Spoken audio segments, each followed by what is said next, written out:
മൂന്ന് വിഭാഗം ആളുകൾക്ക് ഈ നോമ്പുകാലം നഷ്ടമാകുമെന്നാണ്. ആരൊക്കെയാണവർ? ഒന്ന്, മൻ യസൂമു വലാ യുസല്ലി, നോമ്പുണ്ട് നിസ്കാരമില്ല.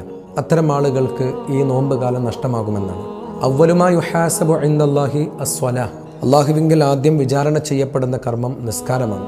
രണ്ട്, മൈ യംഷി ബൈനന്നാസി ബിൻ നമീമത്തി വൽ ഗീബ, ജനങ്ങൾക്കിടയിൽ നമീമത്തും ഗീബത്തും കൊണ്ട് നടക്കുന്ന ആളുകൾ. അവരെക്കുറിച്ച് ഹബീബായ റസൂലുള്ളാഹി തങ്ങൾ ഇങ്ങനെ പറഞ്ഞു: മല്ലം യദഅ ഖൗല സൂരി വൽ അമല ബിഹി ഫലൈസ ലില്ലാഹി ഹാജ ഫി അൻ യദഅ തുആമഹു വശറാബഹു.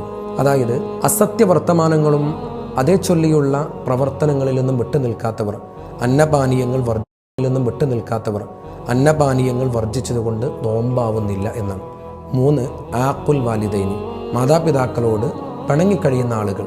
ഈ മൂന്ന് വിഭാഗം ആളുകൾക്ക് റമദാനിൻ്റെ സുഹൃതം സമ്പൂർണ്ണമായി നഷ്ടമാകുമെന്നാണ്. അള്ളാഹു കാത്തുരക്ഷിക്കട്ടെ. ആമീൻ.